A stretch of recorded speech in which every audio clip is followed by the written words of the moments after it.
हाँ जी, मुझे लाइव कर दो। कर दिए, लाइव हूँ मैं। बहुत बढ़िया। आज तो सारे एक्सपेरिमेंट मेरे से ही करवा रहे हो। थोड़ी सी पेन की नोट कम हो गया तो राइटिंग अच्छी आई। चलो, good evening everyone. Good evening.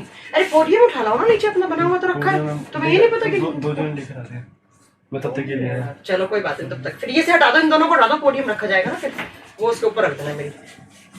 हाँ जी, गुड इवनिंग एवरीवन। चलो जल्दी से लाइव आइए बेटा। आज हमने एक नया स्टूडियो बनवाया है, उसका ट्रायल है, और ये बच्चे लोग मुझसे ही ट्रायल दिलवा रहे हैं। देखो तुम, लाइट कैसे ब्लिंक कर रही है, ठीक करवानी है ये। इसका एसी तो पता नहीं कब ठंडा करेगा, क्लास खत्म होने के बाद करेगा क्या। हाँ जी बेटा, मैं लाइव आ चुकी हूँ, तुम लोग भी लाइव आ चुके होंगे मुझे उम्मीद है। हरीश आ चुके हैं, प्रदीप आ चुके हैं, गरिमा पाल आ चुकी है। जो बच्चा लाइव नहीं आया फटाक से लाइव आए। मैम आपकी वॉइस अच्छी नहीं आ रही है। कैसी वॉइस आ रही है बेटा? ठीक नहीं आ रही है? दीपेंद्र कह रहे हैं मैम कोर्स कब तक कंप्लीट हो जाएगा? 18 अप्रैल को। बेटा जितना ड्यूरेशन है उसमें खत्म होगा। अब एग्जाम तो 12 महीने चलते हैं, ड्यूरेशन में ही होगा बेटा, है ना। चलो, तो आज की क्लास है वो केमिस्ट्री की क्लास बेटा। लास्ट क्लास में हम क्या पढ़ रहे थे इस केमिस्ट्री की क्लास में? तो जल्दी से बताओ कि हम ओ भाई, इसका बोर्ड भी बड़ा घातक सा बोर्ड है। हाँ, तो लास्ट क्लास में हम पढ़ रहे थे metals and non metals. Metals and non metals, धातु और अधातु पढ़ रहे थे हम। और मेटल्स और नॉन मेटल में तो बहुत मोटा मोटा पेन चल रहा है यार, कोई मजा नहीं है इस बोर्ड पे पढ़ाने का। पतला हो ही नहीं रहा ये, इसे तो बहुत पतला हो रहा है। हम पढ़ रहे थे मेटल्स एंड नॉन मेटल्स, और मेटल्स एंड नॉन मेटल्स में हम क्या पढ़ रहे थे? तो लास्ट क्लास में हम बात कर रहे थे किसकी? आयरन की बात कर रहे थे। और आयरन जिसका सिंबल क्या होता है? Fe। और आयरन के बारे में मैंने आपको बहुत सारी बातें बताई थी। अगर आपको याद था, हाँ जी गौरव जी, बिल्कुल सही बताया आपने बोला है कि मैम लास्ट क्लास में हम क्या पढ़ रहे थे? तो हम आज आयरन के कंपाउंड्स की बात करेंगे, लेकिन कंपाउंड से पहले पता होना चाहिए ना क्लास कहाँ छोड़ी। अब याद करो, लास्ट क्लास में मैंने बताया था आयरन क्या होता है, हमारे ब्लड में भी आयरन होता है। फिर मैंने बताया कि आयरन के और कौन कौन से हैं। जल्दी से कमेंट करके बताओ कि आयरन के कौन कौन से और पढ़ाए थे हमने। आयरन के कौन कौन से एस्क पढ़ाए थे? Haematite, magnetite, iron pyrite, limonite, siderite. उसके बाद मैंने कहा था कि मूर्ख लोग किस लोहे को सोना समझते हैं? FeS2, आयरन पायराइट को। उसके बाद मैंने कहा था आयरन 4 ऑक्सीडेशन स्टेट्स में होता है, Fe+2, Fe+4, Fe+3 और Fe+6। मैम आयरन, हाँ टाइप्स पढ़ाए थे, मोहित सही कह रहे हैं आप। उसके बाद हमने पढ़ा आयरन के टाइप्स। आयरन लोहा कितने प्रकार का होता है? 3 प्रकार का। कौन कौन सा था बेटा? Cast iron, pig iron, wrought iron. और मैंने कहा था कि आयरन की प्योरिटी इंप्योरिटी किस पे डिपेंड करती है? On the percentage of carbon. जिस लोहे में जितना ज्यादा कार्बन होगा वो उतना ही ज्यादा इम्प्योर होगा, तो बताइए जरा सबसे इम्प्योर फॉर्म कौन सी थी आयरन की? तो आप बताओगे बेटा सबसे ज्यादा इम्प्योर फॉर्म पिग आयरन, क्योंकि पिग आयरन में कार्बन का प्रतिशत मात्रा क्या होता है? अधिक होता है। उसके बाद मैंने पढ़ाया था कि आयरन की सबसे प्योर फॉर्म कौन सी होती है? तो बेटा जिसमें सबसे कम कार्बन होता है वो प्योर है। और सबसे कम कार्बन वाली कौन सी थी? तो बच्चों मैंने बताया था रोट आयरन में सिर्फ पॉइंट्स में कार्बन प्रेजेंट होता है। गौरव कुमार ने 100% सही आंसर दिया है। और आज हमें स्टार्ट करना है क्या? तो आज हम पढ़ेंगे कंपाउंड्स ऑफ आयरन। आयरन के कंपाउंड पढ़ने वाले हैं हम, कंपाउंड्स ऑफ आयरन। आयरन के यौगिक पढ़ेंगे। अब आयरन लोहे के यौगिक, और जब हम यौगिक की बात करते हैं बेटा तो जरा बताइए यौगिक का मतलब क्या है? यहाँ पर यौगिक का मतलब है कि अगर आयरन किसी अदर एलिमेंट के साथ जुड़ गया तो वो क्या क्या कंपाउंड क्रिएट कर सकता है। आपने आयरन को किसी और के साथ जोड़ दिया तो बेटा वो कौन कौन से कंपाउंड क्रिएट कर सकता है, ये हमें आज की क्लास में पढ़ना है। सबसे पहला अगर आयरन के कंपाउंड की बात करते हैं तो फेरिक क्लोराइड की बात आती है। एक पहला कंपाउंड लिखना FeCl3। FeCl3 को क्या कहा जाता है? Fe का मतलब तो क्या हो गया यहाँ पर? फेरिक। मैंने कहा था ना फेरस, फेरिक, परफेरिक, ये ऑक्सीडेशन स्टेट होती हैं। तो आप बताओगे फेरिक, मैम स्टूडियो आवाज बाहर जा रहा है। अरे मतलब साउंड तो सही आ रही है, कोई इशू नहीं है यहाँ पर। अब नहीं होगा, थोड़ा सा काम हो रहा था बाहर। तो इसको बोलते हैं हम ferric chloride. Ferric chloride exam में पूछिए कि फेरिक क्लोराइड का फॉर्मूला क्या होता है, तो आप बताओगे FeCl3। और आपसे पूछिए कि इसका काम क्या होता है, तो बेटा बहुत एग्जाम में इसका काम भी पूछा जाता है। ये काम आता है ब्लड के प्यूरिफिकेशन में। ब्लड प्यूरिफिकेशन का मतलब क्या है, आपने देखा होगा बहुत सारे लोगों का खून खराब हो जाता है। कभी सुना है आपने कि कोई इंसान ऐसे कहता है कि मेरे खून का पानी बनने लग गया है, या कोई लोग कहते हैं कि मेरे खून में कुछ खराबी हो गई, डॉक्टर बोल रहा है आपका खून खराब है, मतलब खून के अंदर जो कंपोनेंट्स है उनका लेवल कम हो गया है, खून में कोई ना कोई बीमारी हो गई है। तो जब किसी इंसान के ब्लड को प्यूरिफाई करने की रिक्वायरमेंट होती है, तो डॉक्टर जो दवाइयां देता है या जो मेडिसिन देता है उसके अंदर काम में आता है फेरिक क्लोराइड। तो अगर आपसे एग्जाम में कभी क्वेश्चन पूछ ले क्या कि भाई ब्लड प्यूरिफिकेशन में, यहाँ वाटर प्यूरिफिकेशन की बात नहीं हो रही है, वहां तो फिटकरी था ब्लड वाटर प्यूरिफिकेशन में, लेकिन अगर खून को शुद्धिकरण करने में दवाइयों में कौन सा कंपाउंड काम में आता है, तो आप बताएंगे फेरिक क्लोराइड, जिसे हम FeCl3 कहते हैं। नेक्स्ट हम बात करते हैं बेटा किसको, हम बात करेंगे ग्रीन विट्रियोल की, FeSO4.7H2O। बेटा मेरी बात को ध्यान से सुनना, अगले कंपाउंड की जब बात करते हैं ना हम, तो नेक्स्ट कंपाउंड यहाँ पर आपके सामने निकल के आता है क्या, अगला कंपाउंड निकल के आता है हमारे सामने 2 नंबर पर, कौन सा, तो आप बताओगे जिसे हम ग्रीन विट्रियोल कहते हैं। मैं आपको केमिस्ट्री में 3 विट्रियोल पढ़ाऊंगी। ग्रीन विट्रियोल हिंदी में कहा जाता है, ग्रीन को क्या बोलते हैं, हरा, हरा, नीला नहीं, हरा थोथा, हिंदी में इसे कहा जाता है हरा थोथा। एक पढ़ाऊंगी व्हाइट विट्रियोल, जिंक सल्फेट को बोलते हैं, एक पढ़ाऊंगी ब्लू विट्रियोल, कॉपर सल्फेट को बोलते हैं। लेकिन जब मैं बात करती हूं बेटा किसकी, ग्रीन विट्रियोल की, तो ये क्या होता है, ये होता है इसका फॉर्मूला बहुत बार पूछा जाता है बेटा, FeSO4.7H2O। देखो इसको बोलते हैं फेरस सल्फेट, और 7 को केमिस्ट्री में, जैसे 6 को हेक्सा, 7 को हेप्टा कहा जाता है। तो जब 7 पानी के मॉलिक्यूल फेरस सल्फेट के साथ जुड़े हुए होते हैं तो उसे हम ग्रीन विट्रियोल कहते हैं या नीला थोथा कहते हैं। सॉरी यार, हिंदी नहीं, हरा थोथा, नीला नहीं, नीला तो कॉपर सल्फेट होता है, उसे हम हरा थोथा। और हिंदी मीडियम वाले बच्चों ध्यान रखना, कभी कभी हरा थोथा की जगह हरा कसिस, मुझे नहीं पता कसिस का मीनिंग क्या होता है, लेकिन यहाँ पर लिखा जाता है, ठीक है। मैम रिपीट कर दीजिए, मेरे में चली नहीं, क्या नहीं चली आप में, चलो एक बार फिर रिपीट कर देती हूँ अगर क्लास चलने में प्रॉब्लम हुई तो। मैंने कहा आयरन के कंपाउंड्स कौन कौन से हैं, तो पहला बताया था FeCl3 जिसे हम फेरस क्लोराइड बोलते हैं, वो खून को प्यूरिफाई करने में काम आता है।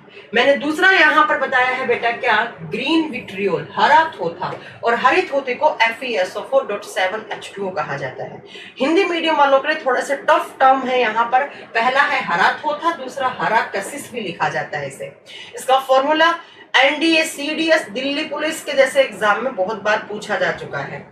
जब मैं बात करती हूँ इसकी FeSO4.7H2O की, तो बच्चा बताओगे इसका काम क्या करता है, ये आपके बॉडी में ब्लड की मात्रा को इंक्रीज करने का काम करता है, ब्लड की मात्रा को बढ़ाने के लिए। मेरे प्यारे बच्चों, अगर आपसे पूछे कि खून की मात्रा को बढ़ाने के लिए कौन सा कंपाउंड आयरन का काम में आता है, दवाइयों में कुछ लोगों में खून की कमी होती है ना, तो बेटा खून की कमी को बढ़ाने के लिए जो कंपाउंड यहाँ पर काम आता है उस कंपाउंड को मैंने बोला है क्या, आप बताओगे FeSO4.7H2O। तो ब्लड को इंक्रीज करने में जो मेडिसिन आप खाते हो उसे क्या बोलते हैं हम, उनके अंदर क्या आता है, ग्रीन विट्रियोल। और अगर खून को प्यूरिफाई करना है तब कौन सा कंपाउंड, तब आप बताओगे FeCl3। तो ये दोनों कंपाउंड मेडिसिन में काम में आते हैं, दवाइयों में काम में लिए जाते हैं। अब मैं अगर बात करती हूँ अगले सेंटेंस में, अगला हमें क्या पढ़ना है बेटा, अगला ये पढ़ना है क्या कि अब जब मैं बात करती हूँ आयरन की, ये 2 ही कंपाउंड थे, कंपाउंड 2 ही थे। 1 मिनट का समय देना, मेरे को कॉमेंट दिख नहीं रहे हैं। अच्छा एक बार इस लैपटॉप का पासवर्ड लगाना, इसमें कमेंट्स विजिबल नहीं हो रहे। बेटा ध्यान से सुनना मेरी बात को। अब अगली बात करते हैं हम आयरन के बारे में। बड़े फेमस से क्वेश्चंस हैं, अगर आपको कोई भी आपने कॉम्पिटिटिव एग्जाम दिया होगा तो आपने ये चीज पक्का पढ़ी होगी। आयरन, आयरन के ऊपर क्या होता है, जंग लग जाता है। बेटा जो आयरन है ना वो एक हाईली रिएक्टिव मेटल मानी जाती है। हाईली तो नहीं, मतलब रिएक्टिव मेटल है ये क्या है आप बताओगे कि आयरन क्रियाशील धातु है। बहुत जल्दी आयरन क्या करता है, क्रिया कर जाता है। अब ये किससे क्रिया करता है, तो आपने अगर आयरन को रखा ह्यूमिड एयर में, ह्यूमिड एयर का मतलब है नमी वाला हवा। नमी का मतलब क्या है, जहां पर थोड़ा बहुत क्या है बेटा, पानी है। तो आपने अगर ह्यूमिड एयर, एयर का मतलब एयर में कौन सी गैस होती है बेटा, ऑक्सीजन होती है। इतनी बात जानते हैं भाई। एयर, हवा, हमारे चारों तरफ की हवा जो है, उस हवा में ऑक्सीजन भी है, उसमें कार्बन डाइऑक्साइड भी है, उसमें नाइट्रोजन भी है, लेकिन हम यहाँ पर सिर्फ ऑक्सीजन को ही काउंट कर रहे हैं। तो जब आपने लोहे को नम हवा दे दी, नम हवा, और उस हवा के साथ साथ आपने क्या दे दिया, नॉर्मल पानी। मैंने एक सेंटेंस लिखा है नॉर्मल वाटर, इसके पीछे एक लॉजिक है, बाद में बताऊंगी। हल्का फुल्का आपने वहां पर साधारण पानी मतलब यही जो हम पीते हैं, है ना, या जो हमारे टैप वाटर मतलब जो हमारे नलके वलके में बहता है, वो पानी दे दिया। तो बेटा आपका जो आयरन है उसका हो जाता है आयरन ऑक्साइड हो जाता है। मतलब क्या होता है कि आयरन जो है उसका ऑक्सीडेशन हो जाता है। और यहां से जैसे ही आपने आयरन को हवा दी, हवा का मतलब ऑक्सीजन और पानी मिला, तो आयरन क्या करता है, इन दोनों से रिएक्ट कर जाएगा, और रिएक्ट करने से आयरन का ऑक्सीडेशन हो जाता है। ये आयरन जो है, इस आयरन के चारों तरफ क्या होगा, एक जंग की परत लग जाएगी। क्या बन जाएगा यहाँ पर, मैम वीडियो चालू है क्या, हरीश? हाँ पढ़ा तो रही हूँ मैं, कुछ प्रॉब्लम आ रही है क्या? तो यहां जैसे ही आपने आयरन को क्या दिया बेटा, आयरन का सिंबल होता है Fe, तो यहां से उसको क्या मिला बेटा, ऑक्सीजन और ये पानी। तो यहां से बनेगा क्या, तो आप बताओगे Fe2O3.XH2O। X का मतलब है पानी के मॉलिक्यूल, वो कितने भी हो सकते हैं बेटा, और इसे कहा जाता है रस्टिंग। लोहे के ऊपर क्या हो जाएगा, रस्टिंग हो जाएगा, जंग लग जाएगा, इसे कहा जाता है जंग लगना। क्या होता है, मैं एक बार फिर रिपीट कर देती हूँ किसी बच्चे को। मैम वीडियो बंद क्यों हो जा रहा है बार बार? अच्छा वीडियो बंद हो रहा है, यहाँ पर इंटरनेट में प्रॉब्लम है क्या? तो प्लीज इंटरनेट स्विच कर दो, क्योंकि वीडियो बार बार बंद हो रहा है। वीडियो बार बार बंद हो रहा है। अगर एक्साइटल से चल रहा है तो एयरटेल में कन्वर्ट करो, एयरटेल में चल रहा है तो एक्साइटल से जोड़ो इसे। वीडियो बार बार बंद हो रहा है, और चला के रखो क्लास को मेरी। हाँ जी देखो, आयरन को आपने हल्का फुल्का हवा दिया, उसके अंदर ऑक्सीजन था, और आपने आयरन को साधारण पानी मिल गया। तो आयरन के ऊपर यहां से आयरन इन दोनों के साथ रिएक्ट कर देता है, और आयरन यहां से Fe2O3.XH2O की फॉर्म में आ जाता है, और इसे बोलते हैं रस्टिंग, जंग लगना। आयरन के ऊपर क्या होगा बच्चा, जंग लग जाएगा, और इसे कहा जाता है फेरसोफेरिक ऑक्साइड। ये जो फॉर्मूला लिखा है ना बेटा, रस्टिंग का फॉर्मूला, इसी को कहा जाता है फेरसोफेरिक क्लोराइड। फेरसोफेरिक क्लोराइड मैंने बताया था। फेरसो किस ऑक्सीडेशन स्टेट को बोलते हैं, फेरिक किस ऑक्सीडेशन स्टेट को बोलते हैं, ऑलरेडी आपको पढ़ा चुकी हूँ ऑफ आयरन। और मैं आपको यहाँ पर एक बात क्लियर कर दूं कि जब किसी भी लोहे पर, जब कभी किसी लोहे की रस्टिंग होती है, तो बेटा वहां पर क्या होता है, तो सुनिएगा, एग्जाम में क्वेश्चन आता है कि जब रस्टिंग होती है, मतलब रस्टिंग का मतलब जब लोहे पर जंग लगता है, जंग लगता है, तब क्या क्या केमिकल चेंजेस आते हैं। जब जंग लगता है तो क्या क्या रासायनिक केमिकल चेंजेस क्या क्या आएंगे। केमिकल चेंजेस का मतलब है रासायनिक बदलाव क्या क्या होंगे। तो जब लोहे को आपने हवा वगैरह में छोड़ दिया, नमी वाले एरिया में, तो उसके ऊपर जंग लग जाएगा, तो क्या क्या रासायनिक बदलाव आएगा। मैम वीडियो ऑफ हो रहा है बार बार। बेटा यहाँ से तो वीडियो ठीक है, सोनी कुमारी कैरियर वीडियो रुक गई है, एक सेकेंड रुकना। वीडियो प्रॉपर नहीं चल रही क्या, वीडियो प्रॉपर नहीं चल रही।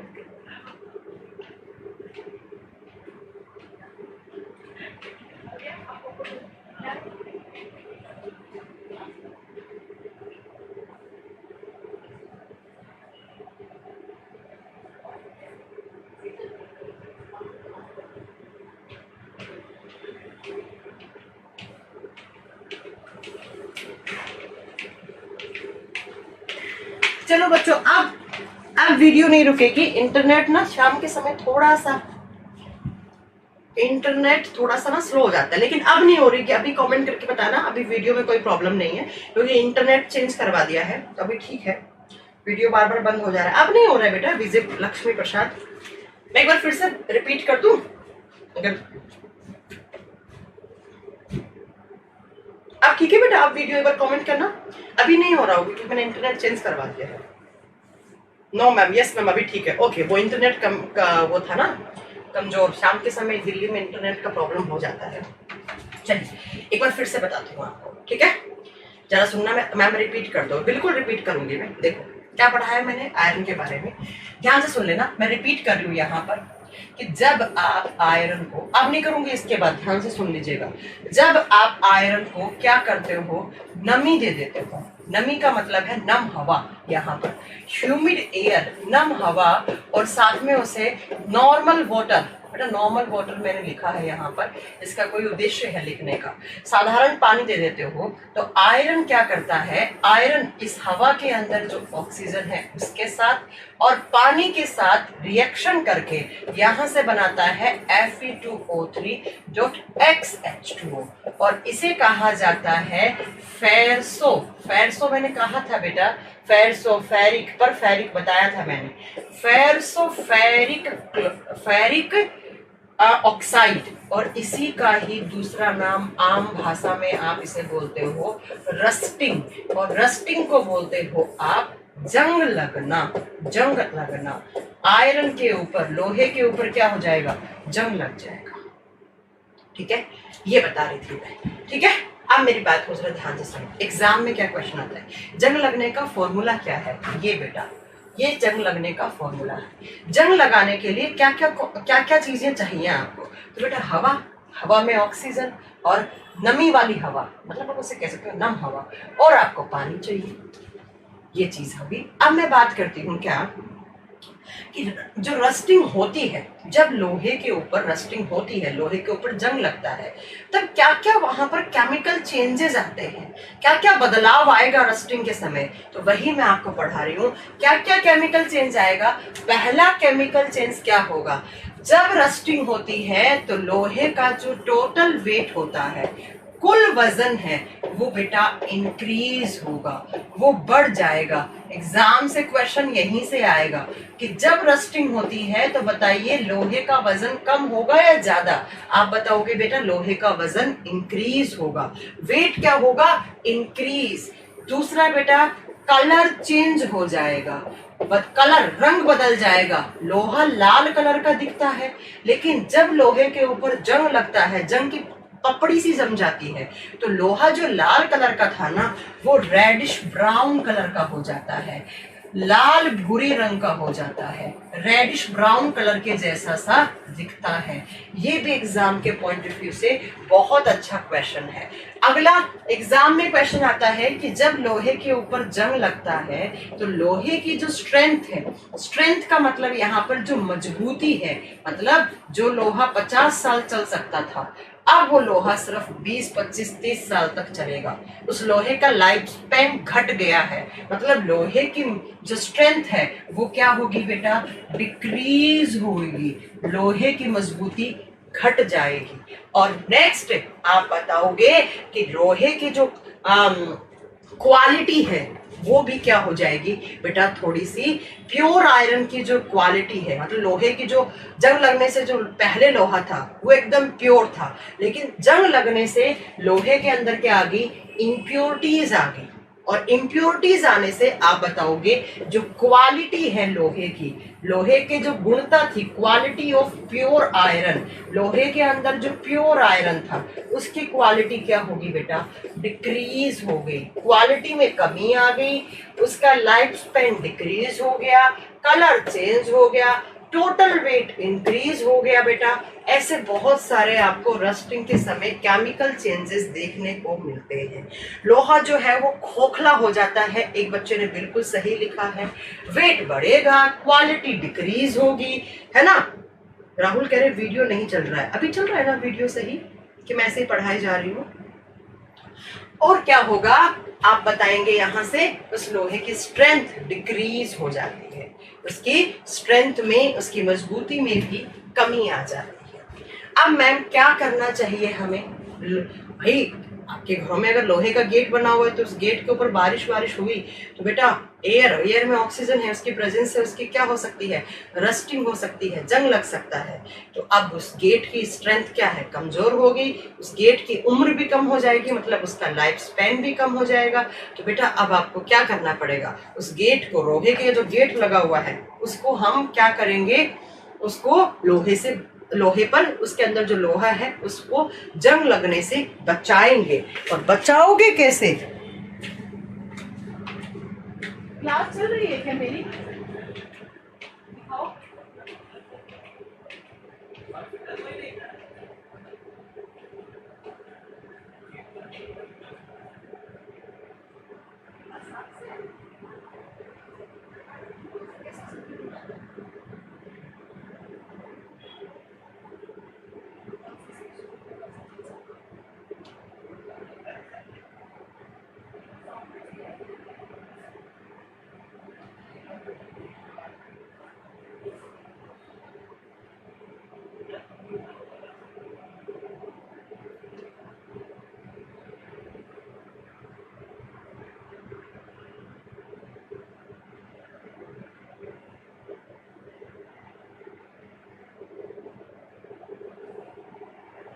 देखते रहना, तो आप मुझे बता देना, कमेंट नहीं आ रहा है।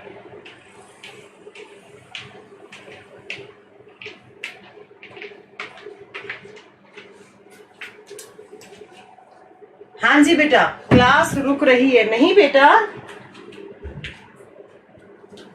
क्लास एकदम सही चल रही है, मैं यही तो देख के आई हूँ, क्लास सही चल रही है एकदम, कोई प्रॉब्लम नहीं आ रही है। अब अगर आ रही है तो आपकी प्रॉब्लम है ना, आपके इंटरनेट वगैरह की प्रॉब्लम है बेटा, इंटरनेट इशू हो वो चेक कर लेना। Everything is good to be continue. Okay Uttam, अभी तो क्लियर है विष्णु, ओके बहुत बढ़िया। तो अब आपको अगर लोहे को आपने जंग लगने से बचाना है तो आपको क्या करना पड़ेगा बेटा? अगर आपको लोहे, आप चाहते हो कि आपके घर में जो लोहा है उसका लाइफ स्पेन बढ़े, तो रस्टिंग से बचाने के लिए, जंग से बचाने के लिए, रस्टिंग से बचाने के लिए आप करते हो गैल्वेनाइजेशन। बचाने के लिए या तो बेटा एक बहुत सिंपल सा तरीका है, उस लोहे के ऊपर पेंट कर दो। पेंट का मतलब क्या है, जो हमारे घरों में हम पेंट करते हैं, पेंट करोगे तो क्या होगा बेटा, आयरन की लेयर ऐसे नीचे रह जाएगी और उसके ऊपर क्या आ जाएगी, पेंट, आपने जो पेंट किया है उसकी लेयर आ जाएगी। तो ये पेंट की लेयर अंदर जो लोहा है, जो आयरन है, उसको ऑक्सीजन के कांटेक्ट में आने से और पानी के कांटेक्ट में आने से क्या कर देगा, बचा लेगा। इसलिए बेटा हम घरों में लोहे का गेट, लोहे की अलमारी के ऊपर जनरली पेंट कर देते हैं। ये सबसे पहला छोटा सा हल्का सा तरीका है। तो ये तो पेंट करने से क्या होगा, लोहा अंदर पड़ा है, ये लोहा कभी भी एयर के कांटेक्ट, मतलब एयर डायरेक्टली तो नहीं जा रही इस लोहे के पास, तो ना ही तो ऑक्सीडेशन होगा इसका, और ना ही यहाँ पर जो पानी है वो गया यहाँ पर, तो जो लोहा है आपका एज इट इज पड़ा रहेगा। अब मैं अगर बात करूं यहाँ पर दूसरा बेटा क्या करेंगे, दूसरा तरीका होता है गैल्वेनाइजेशन का। गैल्वेनाइजेशन का मतलब क्या होता है, गलवीकरण या यसद लेपन कहा जाता है। हिंदी में बहुत टफ टर्म्स है यहाँ पर, इसे हिंदी में यसद लेपन कहा जाता है बेटा। एक बार एग्जाम में आ गया, एक लड़का मुझसे कह रहा मैम ये तो आपने पढ़ाया ही नहीं। गैल्वेनाइजेशन का मतलब क्या होता है, जो आपने लोहा है आपके घरों में, उस लोहे के चारों तरफ, ये लोहे की लेयर है और इसके चारों तरफ आप किसकी लेयर लगा दो, जिंक की लेयर, जिंक ZN, जिंक की लेयर लगा दो। अब बेटा जिंक जो है वो एक तो लेस रिएक्टिव है, लोहे से कम क्रियाशील है। जो जिंक है वो पानी, एयर वगैरह से कम क्रिया करेगा लोहे के मुकाबले में। तो ये क्या करेगा, इस लोहे को, जो अंदर लोहा की परत है, इस परत को बचा लेगा।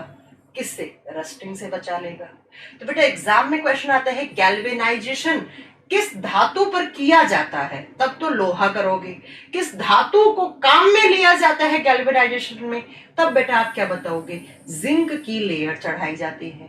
जिंक की लेयर क्यों चढ़ाते हैं? क्योंकि जिंक जो है वो लोहे के मुकाबले में क्या है? लेस रिएक्टिव मेटल है, कम क्रियाशील धातु है।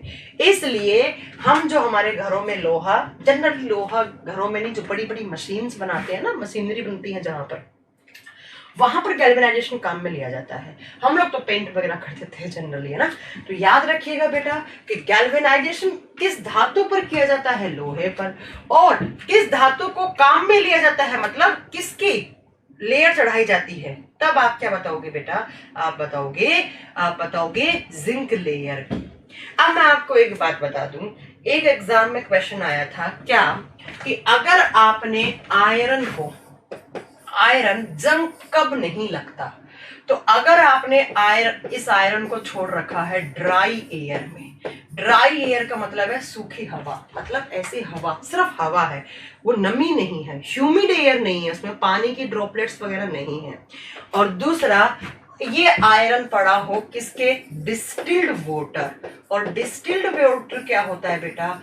आसुत जल। आसुत जल। तो याद रखिएगा एग्जाम में क्वेश्चन कैसे आएगा, किस पानी की उपस्थिति में भी जंग नहीं लगता है? आप बताओगे डिस्टिल्ड वाटर की उपस्थिति में रस्टिंग नहीं होगी। इस लोहे को, कौन सा लोहा? जो लोहा ड्राई एयर में है, जहां पर नमी वगैरह नहीं है। और दूसरा डिस्टिल्ड वाटर है, तो डिस्टिल्ड वाटर के साथ लोहा रिएक्ट नहीं करता है।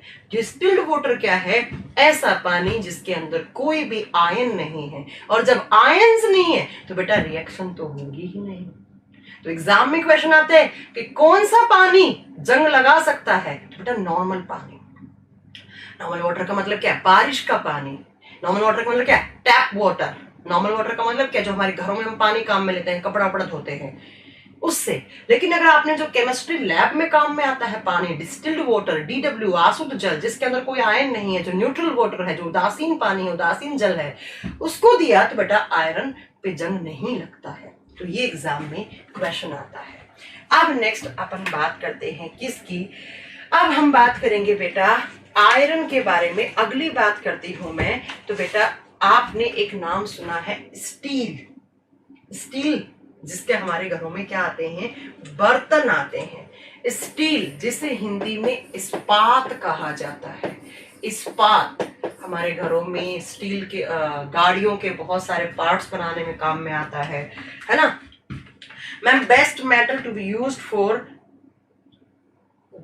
फॉर अच्छा, रेलिंग ऑफ हाउस, बेटा स्टील।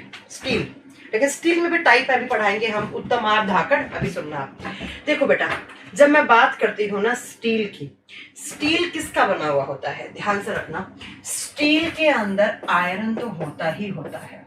हमारे घरों में जो इस्पात है उसके अंदर काम में आता है ना, बहुत सारे बर्तन बनते हैं, गाड़ी वाड़ियों के रेलिंग, अपने घरों में जो रेलिंग होती है वो बनाते हैं, बहुत सारी चीजें बनाने में काम आता है स्टील। तो स्टील किसका बना होता है? आयरन। और आयरन के साथ स्टील में कार्बन रहता है बेटा। क्या रहता है? कार्बन। कार्बन मतलब सी फॉर कार्बन। एग्जाम में क्वेश्चन आ जाए कि स्टील किसका बना हुआ? आयरन के साथ कार्बन का बना हुआ है।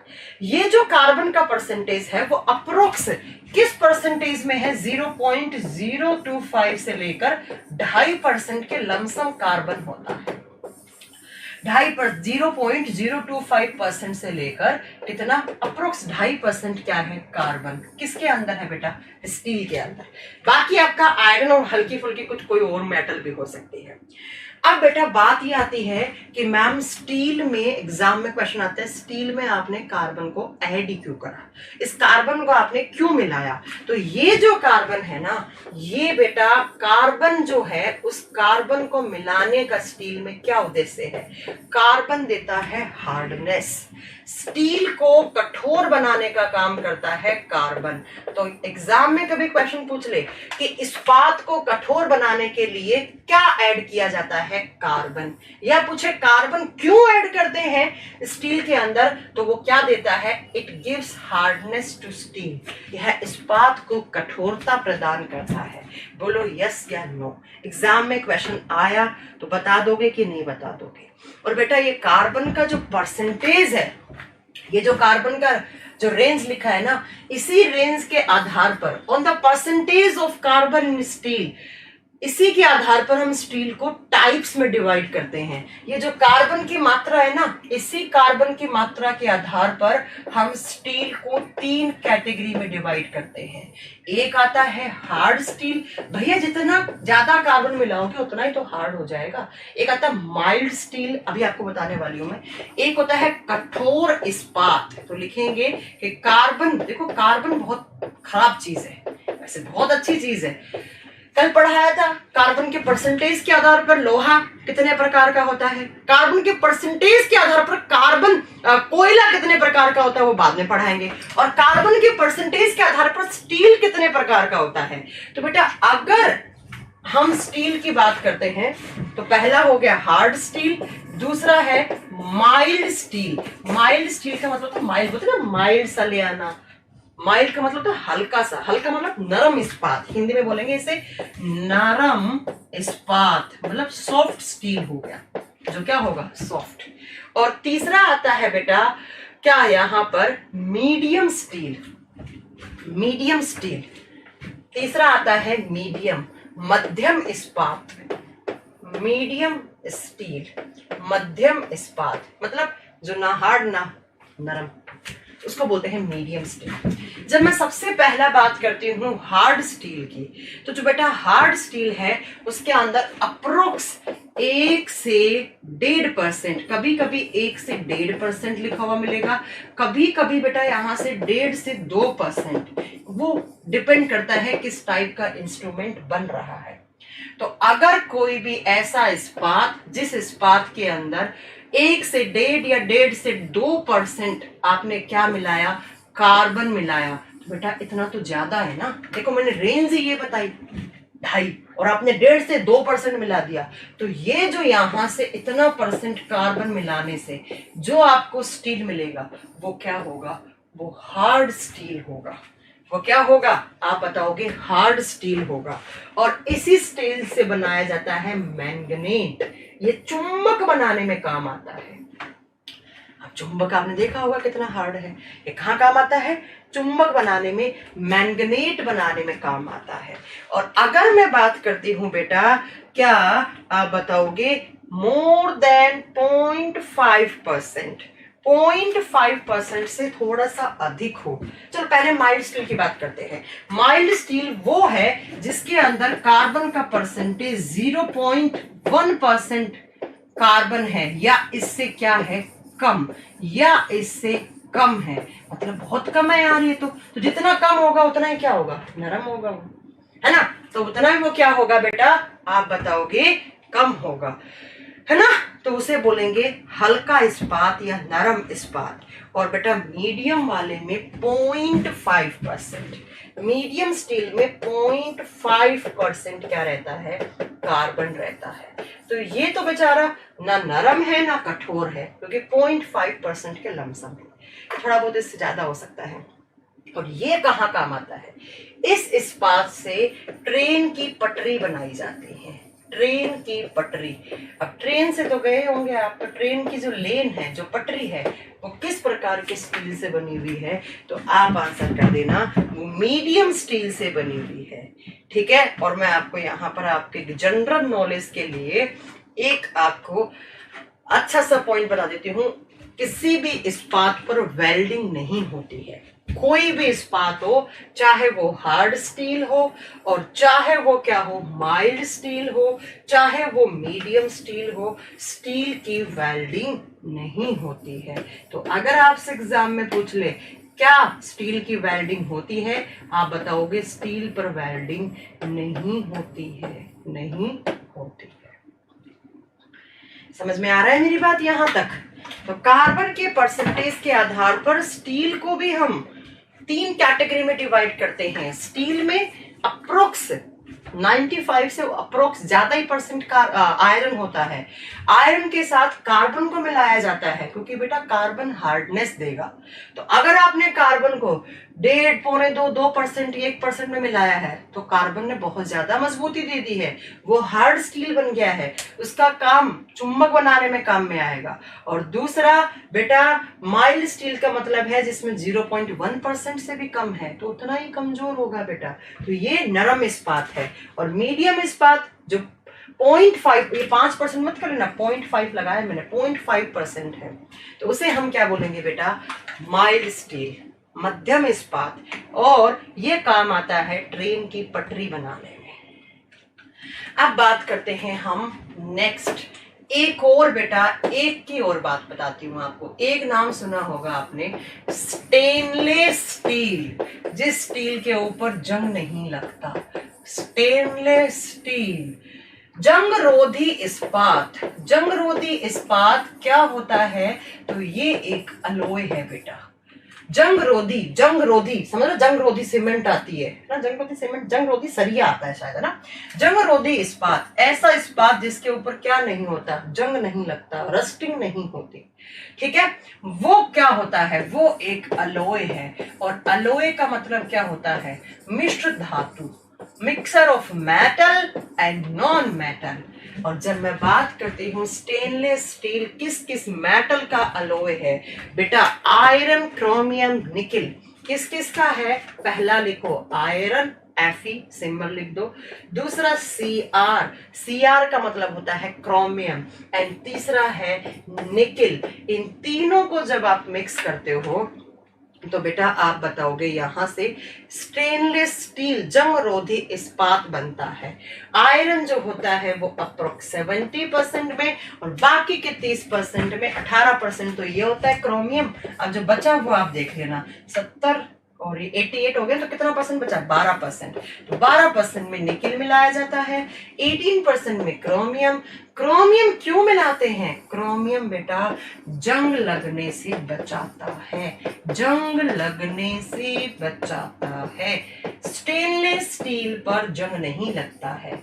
जो महंगी महंगी गाड़ियां आती हैं, मर्सिडीज, ऑडी, बहुत सारी गाड़ियां होती हैं बेटा, देखे होंगे आपने, महंगी महंगी, उन महंगी महंगी गाड़ियों के जो ऑटो पार्ट्स होते हैं वो स्टेनलेस स्टील के बने हुए होते हैं।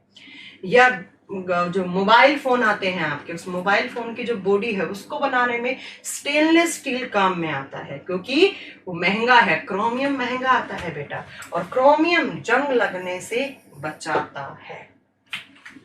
लेकिन इस्पात की वेल्डिंग नहीं होती है बेटा, इस बात को याद रखना। एक होता है बेटा निकिल स्टील, एक बच्चे ने पूछा है, बिल्कुल सही पूछा, निकिल स्टील क्या होता है बेटा, ऐसा स्टील जिस स्टील के अंदर जो आयरन है, भाई स्टील में आयरन तो होगा ही होगा ना, और उस निकिल, उस आयरन और थोड़ा बहुत कार्बन होता है बेटा, बताया ना मैंने, कार्बन का परसेंटेज वेरी करेगा, और साथ में निकिल हो तो उसे बोलेंगे निकिल स्टील बेटा। मतलब जहां पर आयरन के साथ थोड़ा बहुत तो कार्बन तो होगा ही होगा, तभी तो स्टील बनेगा। तो जब आप आयरन के साथ कार्बन और साथ में निकिल धातु को मिला दिया तो बेटा वो क्या मिल गया, वो क्या बन गया, वो निकिल स्टील बन गया। ये भी क्या बन गया, एक अलॉय बन गया। तो कभी एग्जाम में पूछ ले, है ना, तो बता देना। अब एक आता है बेटा क्या, टंगस्टन स्टील, अगर आपने कभी नाम सुना हो तो, टंगस्टन, टंगस्टन स्टील, ये कहाँ काम आता है, ये स्टील ना बड़े बड़े मशीनरीज में, औजार जहां पर कटिंग करते हैं, हाई स्पीड वाली जो मशीनरीज होती हैं जिनकी स्पीड बहुत ज्यादा होती है, तो बेटा जहां पर जो कटिंग करने के लिए जो मटेरियल बनाते हैं आप, कट करने के लिए किसी चीज को, तो उसमें टंगस्टन मिलाया जाता है। इस स्टील के अंदर क्या होगा, टंगस्टन, जिसका सिंबल W है, और साथ में क्या होगा, आयरन, और साथ में कार्बन, ये टंगस्टन स्टील हो गया बेटा। जब आप स्टील के साथ निकिल मिलाओगे तो निकिल स्टील, वो डिपेंड करता है कहां पर आप उस स्टील को काम में ले रहे हो। अगर आपने टंगस्टन मिलाया तो बेटा टंगस्टन स्टील हो गया। ये क्या काम आता है, ये क्या काम करता है, कटिंग करने में, या जो हाई स्पीड वाली मशीनरीज होती हैं जो बहुत तेज स्पीड से चलती हैं, उनके पार्ट्स बनाने में, उनके जो पार्ट्स होते हैं, या ऐसा मटेरियल औजार वगैरह बनाने में। ऐसे ही अगर आप बात करते हो मैंगनीज स्टील की, अगर मैंगनीज स्टील की बात करती हूं तो बेटा मैंगनीज, ये सब लिख लेना कभी एग्जाम में आ जाए तो। मैंगनीज स्टील की बात करूंगी तो मैंगनीज स्टील में क्या होगा, आयरन के साथ कार्बन और कार्बन के साथ एमन, मैंगनीज मिलाया जाता है। ये कहाँ काम आता है, आपने ड्रिल मशीन देखी है, ड्रिल जिससे ड्रिल करते हैं घरों में, कील व्हील को रोकते हैं तब ड्रिल। और तिजोरियां, तिजोरी जिसमें आप सोना चांदी रखते हो, और रेल की पटरी में भी बनाने में काम में आता है ये। तो रेल की पटरी हो गई, तिजोरी हो गई, ड्रिल हो गई, जो बहुत हार्ड बनती है ना चीजें, वो वाला मैंगनीज स्टील होता है, वो वाला मैंगनीज स्टील होता है। तो इसमें मैंगनीज मिला लिया, मैंगनीज भी हार्ड बनाएगा, कार्बन भी हार्ड बनाएगा, है ना। एक और बताती हूँ मैं आपको, एक और आता है बेटा। हाँ, तो ये ड्रिल मशीन, तिजोरियां, ये सब मैंगनीज स्टील की बनती हैं। अब मैं एक और की बात करती हूँ। लास्ट आपको आयरन में जो पॉइंट नोट करना है वो करना है एल्निको। नाम से ही क्लियर है, एल्निको। एल्यूमिनियम, निकिल, कोबाल्ट और बेटा थोड़ा सा आयरन, और ये एक अलोए है। अगर आपसे पूछ ले एल्निको मिश्र धातु किस किस धातु से मिलकर बनी हुई है, तो आप बताओगे एल्यूमिनियम, निकिल, कोबाल्ट, आयरन। और ये कहाँ काम में आता है, परमानेंट मैंगनीट बनाने में, स्थायी चुंबक बनाने में। एग्जाम में क्वेश्चन आता है स्थायी चुंबक बनाने में कौन सा अलोय, आप बताओगे एल्निको। कौन कौन सी मेटल हैं, aluminium, nickel, cobalt, iron. Permanent magnet बनाने में काम में आता है। मैम वीडियो बंद हो जा रहा है, कुछ आज इंटरनेट थोड़ा कमजोर चल रहा है बेटा, मुझे लगता है सबका ही ऐसा चल रहा होगा। हाँ जी, तो समझ में आ रही है मेरी बात, कितने सारे पॉइंट करवा दिए मैंने। हाँ, ड्रिलिंग टूल्स बेटा, ड्रिलिंग टूल्स। ठीक है मैम, वीडियो बंद हो जा रहा है। हाँ, इंटरनेट थोड़ा बहुत कमजोर चल रहा होगा शाम के समय, आज ही हुआ, वैसे होता नहीं है। तो ये इतने सारे पॉइंट आपको किससे याद रखने थे, आयरन से याद रखने थे। इतने कुछ पॉइंट्स जो एग्जाम में डायरेक्टली आते हैं बेटा, ये सारे आपको नोट करने हैं।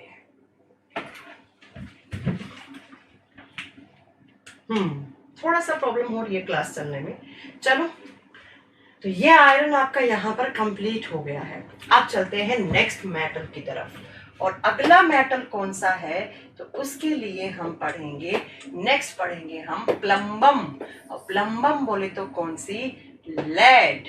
कौन सी, लेड। और लेड का सिंबल क्या होता है, पीबी। हाँ बेटा, आयरन खत्म हो गया है, आयरन बता दिया, आयरन के और बता दिए, आयरन के टाइप्स बता दिया, स्टील में आयरन कितना % होता है, कार्बन क्यों मिलाते हैं, इतने सारे, आयरन का रस्टिंग क्या होता है, रस्टिंग का केमिकल फॉर्मूला क्या होता है, क्या क्या केमिकल चेंजेस होते हैं, ये सारे के सारे बेटा मैंने बता दिया। ठीक है, समझ में आ गई इतनी सारी बात आयरन से। अब हम पढ़ेंगे पीबी, लेड के बारे में। इसे हम लैटिन भाषा में प्लम्बम बोलते हैं, पीबी। और बेटा जब मैं पीबी की लेड के बारे में बात करती हूँ तो 4 क्वेश्चन हैं लेड से जो एग्जाम में आते हैं, सिर्फ 4 क्वेश्चन हैं। मैम वीडियो बंद हो रहा है बार बार, अरे तुम लोगों का मुझे लगता है इंटरनेट कमजोर चल रहा होगा, इसलिए वीडियो बंद हो रहा होगा। ज्यादा प्रॉब्लम आ रही है तो मैं यहीं पर आप क्लास को छोड़ सकती हूँ। स्वाति मैंने बता दिए हैं ferric chloride and ferrous sulphate, जिसे हम ग्रीन विट्रियोल बोलते हैं कंपाउंड। ज्यादा प्रॉब्लम आ रही है तो आज 1 घंटे की क्लास कर लो, बाकी कल पढ़ लेंगे, कोई दिक्कत नहीं है। एक बार मुझे कमेंट करके बताना ज्यादा प्रॉब्लम आ रही है क्या, तो 1 घंटे पढ़ लो, कोई दिक्कत नहीं है। हम सही नहीं चल रही है, लेकिन गरिमा तो कह रही है सही चल रही है राहुल। हाँ, जब लेड के बारे में बात करते हैं, बताओ यार, तो लेड जिसे हम प्लम्बम, जिसे हम क्या बोलते हैं, पीबी, लेड के बारे में जब बात करते हैं, आज इतना ही है मैम। वीडियो बंद होने के बाद एक प्ले बटन पे मैंने क्लिक किया, तब सही चल रही है। ओके, आप लोग भी ये कर लो।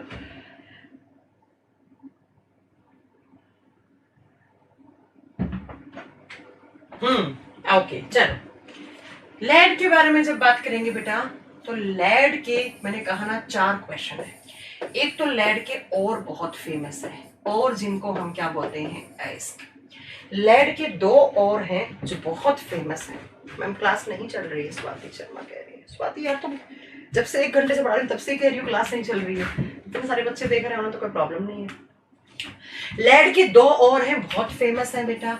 एक तो है सेरुसाइट, इसे ना आप प्रोनाउंस कैसे भी करो, कैरुकाइट, पता नहीं कैसे कहा लोग कैरकाइट भी बोलते हैं इसे। तो पहला तो है लैड का, और कौन सा, सेरुसाइट, जिसे बोलते हैं लैड कार्बोनेट, PbCO3। इसे कहा जाता है, इसका केमिकल नेम लैड कार्बोनेट होता है, और वैसे इसे नाम कैरकाइट या कैरुकाइट भी बोलते हैं। तो ये लिख लो लैड का। और दूसरा बड़ा फेमस है बेटा, लेड सल्फाइड, PbS, जिसे हम गैलेना का नाम देते हैं। ये बहुत फेमस हो रहा है। फेमस का मतलब क्या है बेटा, जो एग्जाम में पूछा जा सकता है, गैलेना, और इसका फॉर्मूला होता है PbS। इसे बोलते हैं हम लेड सल्फाइड। इन दोनों जगह से आप क्या निकाल सकते हो, लेड को एक्सट्रैक्ट कर सकते हो। इसलिए इनको लेड के क्या बनाते हैं हम, और बनाते हैं। लेड के हम अयस्क बनाते हैं। तो एग्जाम में पूछे गैलिना किस धातु का अयस्क है, लेड का। लेड का chemical name lead sulphide, formula, sorry galena का chemical name lead sulphide, formula PbS, कैरकाइट PbCO3, लेड कार्बोनेट बोलते हैं इसे। ये 2 और हैं बेटा। मैम क्लास सही से नहीं चल रही है। चलो कोई बात नहीं, अगर क्लास सही से नहीं चल रही है तो आज 1 घंटे की ही क्लास कर लो। कल मैं यहाँ से कंटिन्यू करवा दूंगी, लेड के इसी पॉइंट से कल कंटिन्यू कर लेंगे। आज 1 घंटे पढ़ लो, कल हम 1.5 घंटे पढ़ लेंगे, कोई दिक्कत नहीं है। ज़्यादा प्रॉब्लम आई है, आज थोड़ा इंटरनेट कमज़ोर हो गया है। अभी मैं चेक करवाती हूँ उस इंटरनेट को कि क्या इशू आया है, क्या प्रॉब्लम आई है। चलिए, तो आज की क्लास हम यहीं तक रखते हैं। अब हम अगली क्लास में मिलेंगे, मतलब कल मिलेंगे। बिल्कुल रेगुलर क्लास होगी आपकी, चिंता नहीं करो, कल मिलेंगे। हाँ, कल क्लास इसलिए नहीं हुई थी क्योंकि मैं अंकुर सर की शादी में चली गई थी, लेकिन अब पूरा वीक क्लास लूंगी, टेंशन नहीं लो तुमको, ठीक है। मुझे लगता है हार्डली 3 से 4 और क्लास में हम इस चैप्टर को खत्म कर देंगे, फिर हम किसी नए चैप्टर की तरफ बढ़ेंगे। ओके बेटा, चलिए आज की क्लास देखने के लिए धन्यवाद। मिलते हैं अगली क्लास में।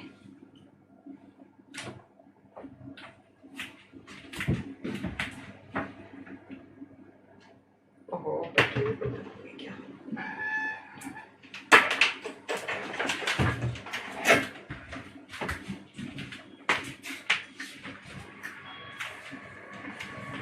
बेटा, वो क्लास में